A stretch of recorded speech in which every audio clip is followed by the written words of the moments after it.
सम्मानित साथियों, जय हिंद। देश की सोच में आज देश में होने वाले चुनाव पर चुनाव आयोग की प्रतिक्रिया क्या होती है, चुनाव की भागीदारी पर कैसे लांछन लगता है, इस पर चर्चा करेंगे। साथियों, चुनाव आयोग एक स्वतंत्र बॉडी है। चुनाव आयोग के लिए बीजेपी, कांग्रेस, सारी राजनीतिक पार्टियां एक जैसी है, लेकिन फिर भी सत्ता में बैठी हुई पार्टी का कुछ न कुछ प्रभाव चुनाव आयोग के ऊपर पड़ता है, क्योंकि चुनाव आयोग द्वारा चुनाव में जो भी कर्मचारी काम पे लगाए जाते हैं,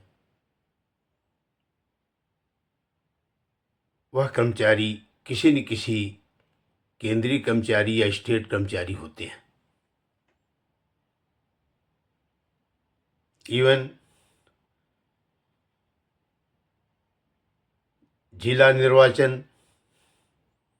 का कार्यभार भी जिलाधिकारी ही देखता है, और जिलाधिकारी किसी न किसी मुख्यमंत्री के अंडर कमांड में होता है, तो कोई न कोई थोड़ा बहुत प्रभाव जरूर पड़ता है। ऐसा देखने में आता है कि जो सत्ता में बैठी हुई पार्टी है, वह पार्टी चुनाव आयोग के खिलाफ बहुत कम आवाज उठाती है। अगर उठाती भी है तो बहुत कम आवाज उठाती है, थोड़ा बहुत कहीं आवाज उठाती होगी, नहीं तो नहीं उठाती है। दूसरी पार्टियां चुनाव आयोग के खिलाफ आवाज उठाती हैं, ऐसा क्यों? इसका मतलब है कि कुछ न कुछ चुनाव आयोग के कर्मचारियों द्वारा कहीं न कहीं कोई न कोई कमी रह जाती है, चूक रह जाती है, या गड़बड़ी कर देने की आशंका बनती है, या गड़बड़ी कर देते हैं, चाहे वो सत्ता में बैठी हुई पार्टी के इशारे पर, चाहे लोभ बस, चाहे डर बस, कहीं न कहीं गड़बड़ी कर देते हैं, जिसके कारण लोकतंत्र में कुछ न कुछ कमी आ जाती है। हम चर्चा करेंगे हाल के चुनाव में, जो हरियाणा में अभी चुनाव हुआ। तमाम यूट्यूबर, तमाम लोग तमाम किस्म की बातें चुनाव के बारे में कह रहे हैं। चुनाव से पहले हर एक लोग यही कह रहे थे, ज़्यादा से जनता यही कह रही थी कि हरियाणा में सरकार बदलती है,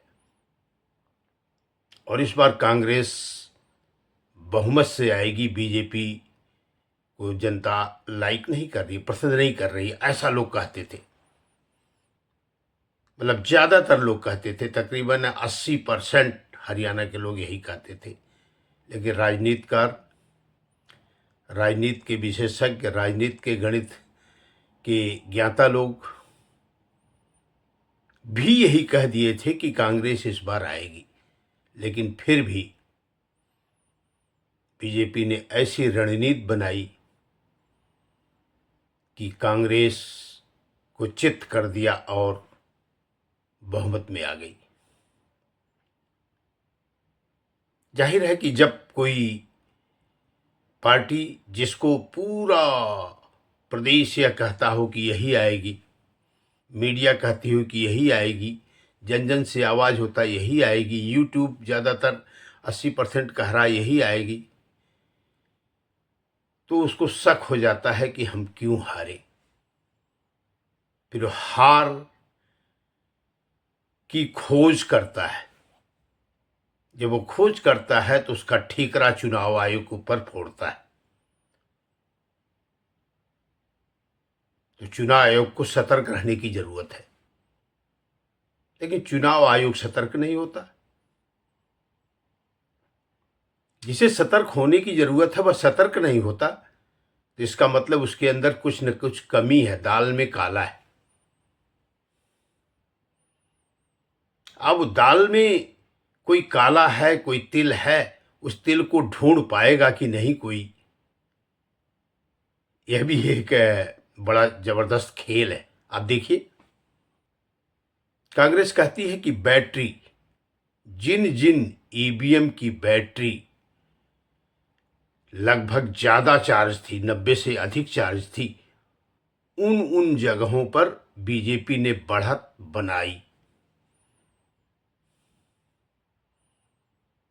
ये कांग्रेस कह रही है, अपना दावा कर रही है। और जिन जिन ईवीएम की बैटरी 60, 65, 70 तक ही रही, वहां पर वो कोई आपत्ति नहीं देकर दर्ज कर रही है। शायद वहां पर उसकी विजय हुई होगी, शायद।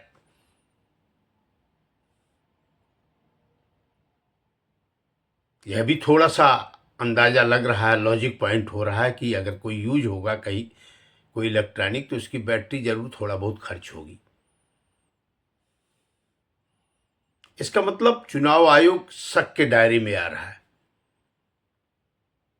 इससे चुनाव आयोग को शिक्षा लेनी चाहिए। जिस टाइम पोलिंग बूथ से ईवीएम सील हो रही है, उस टाइम बैटरी कितनी है उसे भी फॉर्म 17C में लिख दिया जाए।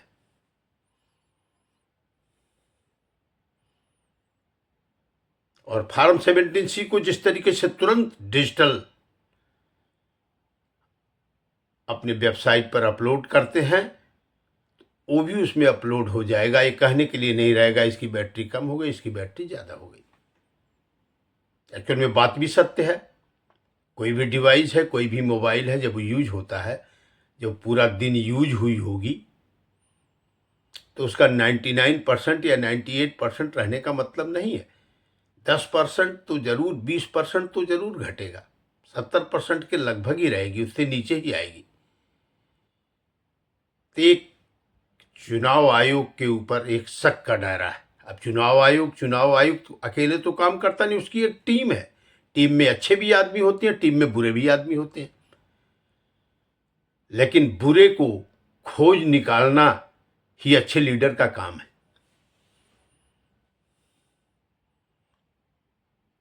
अगर लीडर बुरे को खोज नहीं निकाल रहा है, इसका मतलब लीडर में कमी है। कहीं न कहीं दाल में काला है, कहीं न कहीं उसके ऊपर दबाव है, या कहीं न कहीं ऐसा है जो वो यह नहीं कह पा रहा है कि नहीं ऐसा हुआ। तो बैटरी का भी कुछ न कुछ जवाब चुनाव आयुक्त को देना चाहिए कि हमने इतनी अच्छी क्वालिटी की बैटरी ले आई कि बैटरी डिस्चार्ज हो ही नहीं सकती। कहने का मतलब कुछ न कुछ ऐसा जवाब उसको देना चाहिए। चुनाव आयोग की जो टीम है, जो रिटर्निंग ऑफिसर्स है, जो वेबसाइट पर लोड करने वाले लोग हैं, जो इंजीनियर्स हैं, उनमें कहीं न कहीं कमी आ रही है। अब देखिए, बैंक में पैसा है, यूपीआई के थ्रू तुरंत आप बटन दबाइए, बैंक में पैसा जाता है, मैसेज आता है, सब कुछ क्लियर हो जाता है 1 सेकंड के अंदर। ऐसे सॉफ्टवेयर बने हुए हैं। क्या चुनाव आयोग ऐसा नहीं कर सकता? उसके पास कोई धन की कमी है? पार्टियों के को बिजनेसमैन इतना धन दे रहे हैं कि पार्टियां अथाह पैसा खर्च कर रही। बिजनेसमैन राजनीतिक पार्टी को न दे करके सरकार को धन दे, और उस धन से चुनाव आयोग के लिए कोई अच्छा सा ढांचा तैयार करें। देखिए दोस्तों, हर राजनीतिक पार्टी कल बल छल हर तरीके से जीतना पसंद करेगी, लेकिन चुनाव आयोग का दायित्व है, चुनाव आयोग का कर्तव्य है कि राजनीतिक पार्टियों को कल बल छल से ऊपर चढ़ करके ऐसा प्लानिंग करे कि दूध का दूध, पानी का पानी देश के जनता के सामने आ जाए। कहने का मतलब बिल्कुल सही चुनाव हो सके, नतीजे तक बिल्कुल मुस्तैद रहे। हालांकि ये मुश्किल होता है, कहना आसान है, मैं भी कह रहा हूं ये बहुत आसान है, लेकिन ये बहुत मुश्किल है। इसके लिए सिंपल सा कहानी है, केवल सिस्टम, केवल सिस्टम, अगर सिस्टम ठीक हो जाए कि फार्म 17C सील होते समय तुरंत वेबसाइट पर अपलोड हो जाएगा और मीडिया में चला जाएगा, वीडियोग्राफी हो जाएगी। ईवीएम जहां भी रखी गई है वहां पर कई सीसीटीवी कैमरे लगाए जाएंगे और वो ऑफ नहीं होंगे।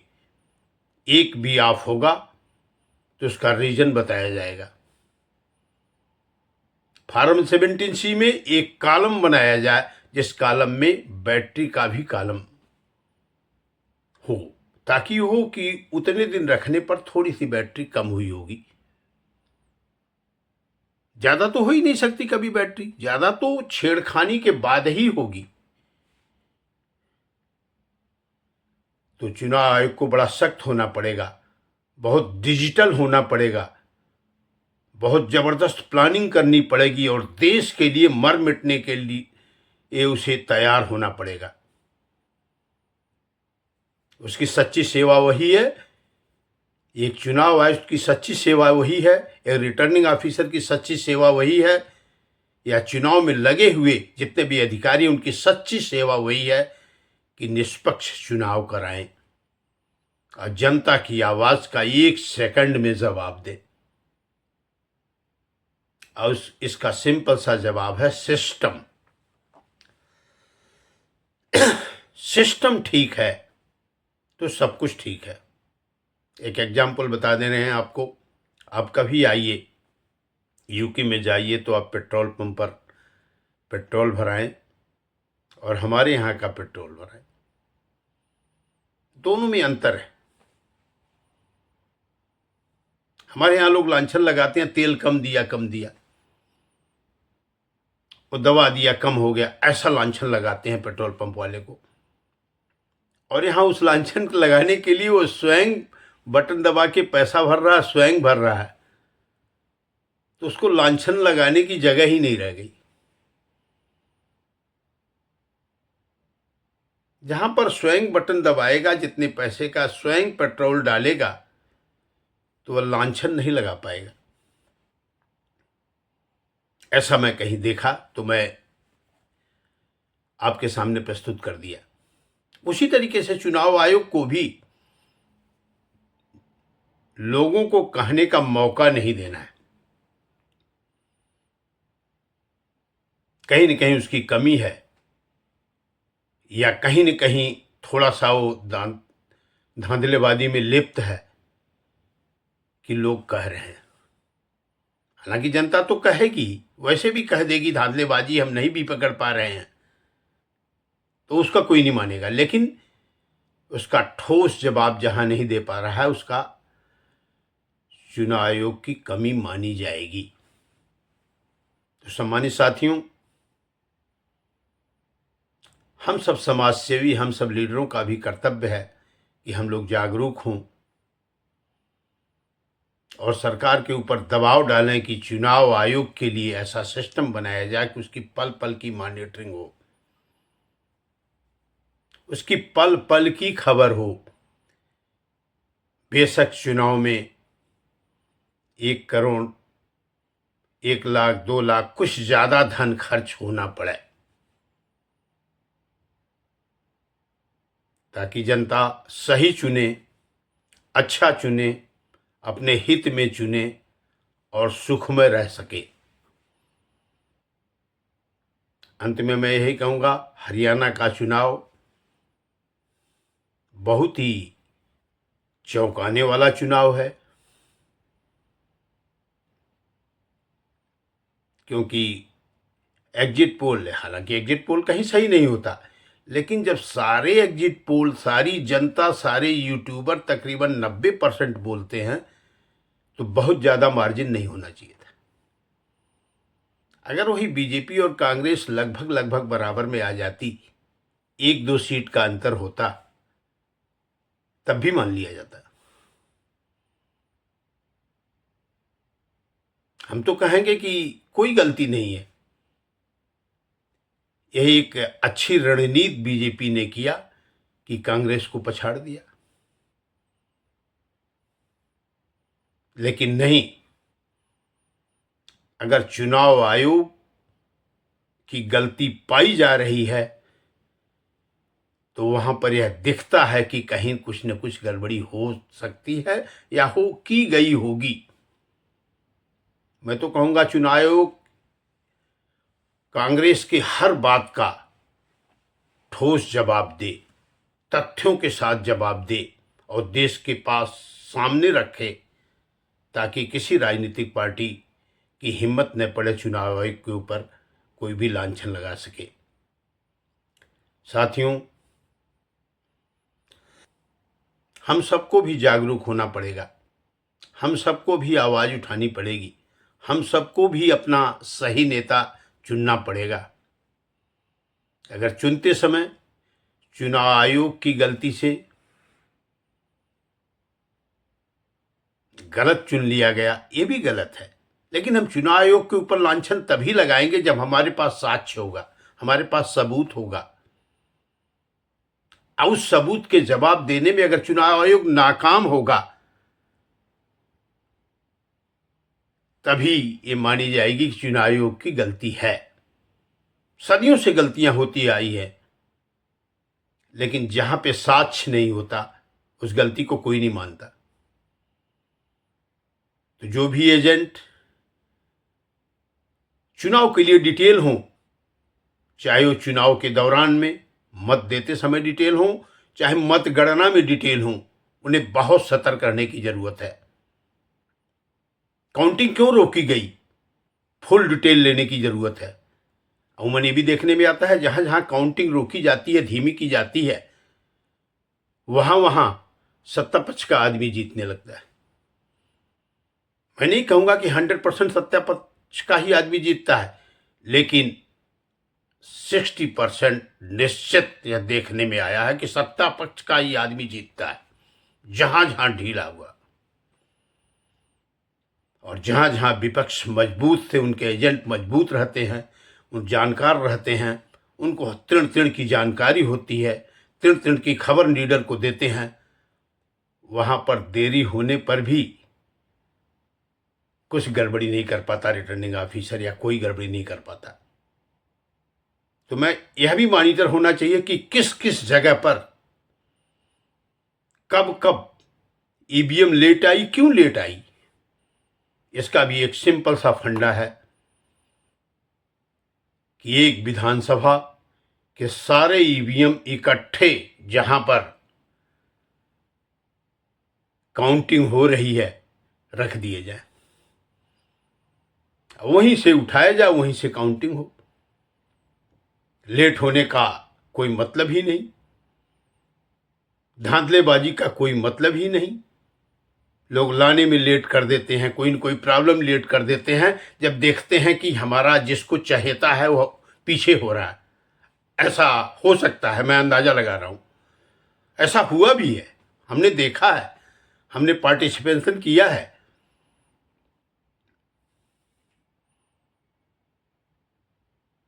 अगर सारे ईवीएम एक जगह आ जाएंगे, एक ईवीएम खुला उसकी काउंटिंग हुई, दूसरा खुला उसकी काउंटिंग, तीसरा खुला उसकी काउंटिंग हुई, तो डिले कहां हो रहा है वो दिखेगा ही नहीं।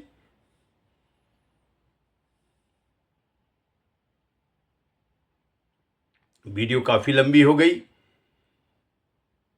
इसमें सरकार का भी एक बहुत बड़ा योगदान होता है कि सही चुनाव करें। सच्चा राजा वही है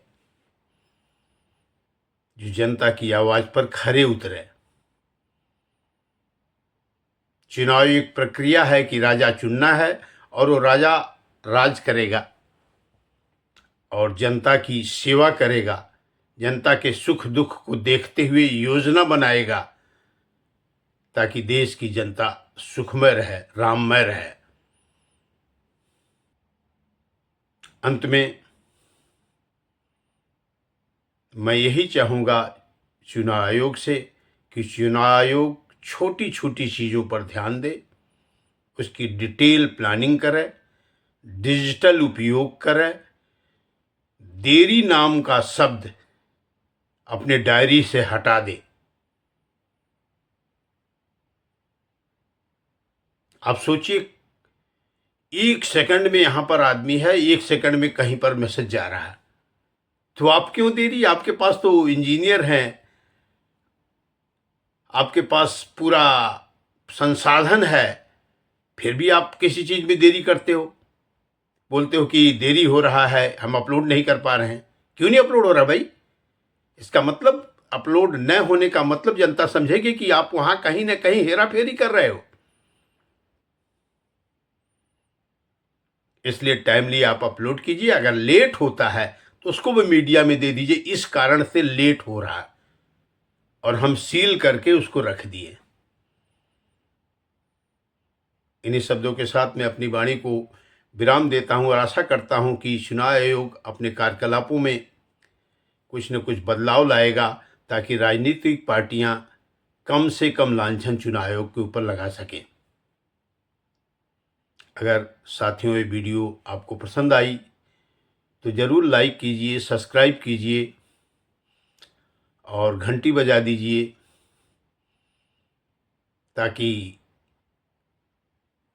कोई अच्छी वीडियो अगर हम भेजते हैं तो आप तक पहुंच सके। जय हिंद। ईश्वर चंद तिवारी, पूर्व सैनिक, समाज सेवी, प्रयागराज।